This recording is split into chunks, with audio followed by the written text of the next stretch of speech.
आफूले विभिन्न अभिषेकहरू अनि आफूले गढहरू विभिन्न अज्ञान अँध्यारो चाहिँ ज्ञानको जसले नजिकैको स्थिरमा थाकेको छैन भएको पशुमा कुनै अनुभव नगरिकन हामी जस्तो अज्ञानीलाई ज्ञानको जति हुने विभिन्न विद्यालयबाट आउनु भएका गुरुआमा गुरुबाट दिनु यस कार्यक्रमलाई सकेर भव्य पार्नका निम्ति विभिन्न गाउँ ठाउँबाट यस श्री बालकन्या माविको प्रार्थना हुनुभएका मैले अधिक भने विजयको माला पहिलो कम्तारमा रहनुभएका मेरो प्रतिनिधिहरू न्यायको अभिलाषमा आउनुभएका मेरो प्रतिनिधिहरू स्वीकार्नुहोस्। म यसै बरफखोरी गाउँपालिका नम्बर 1 मा अवस्थित श्री सन्तेश्वरी माध्यमिक विद्यालय कक्षा 12 मा गर्दै गर्ने छात्र शिक्षाका तर्फबाट कृष्ण नमस्कार।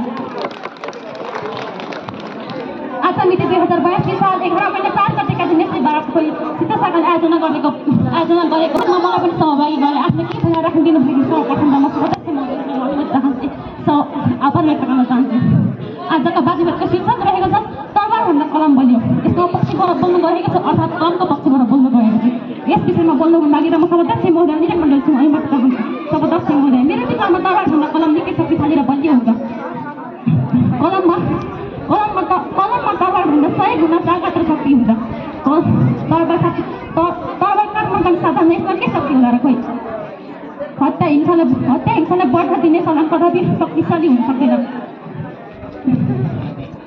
मेरो पूर्व वक्ता मित्रले भन्नुभयो कलमभन्दा तरबार 1000 गुणाको बलियो र शक्तिशाली हुन्छ भन्नु। उहाँको तर्क सुन्न मलाई आश्चर्य लाग्यो। म उहाँलाई प्रश्न गर्छु कि हत्या हिंसात्मक कार्यलाई बढ्न दिने साधन कहीँ शक्तिशाली हुन्छ र यसले त केवल अशान्ति मचाउँछ।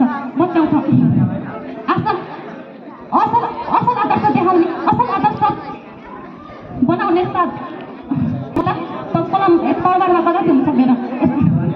यसले विनाश दिन्छ विकास होइन। यसले जीवन दिँदैन। सदस्य महोदय कलम त्यस्तो साधन हो। कलम शान्तिको सन्देश बोक्ने साधन हो।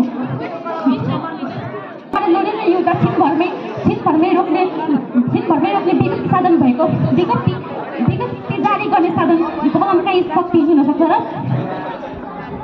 कलमले मानिसलाई असल व्यक्ति निर्माण गर्छ। कलमले मानिसलाई विज्ञानी बनाउँछ। बहुत मानिस पहिले मर्दैन। महाकवि लक्ष्मीप्रसाद देवकोटा महान वैज्ञानिक आइन्स्टाइन केलन हिलर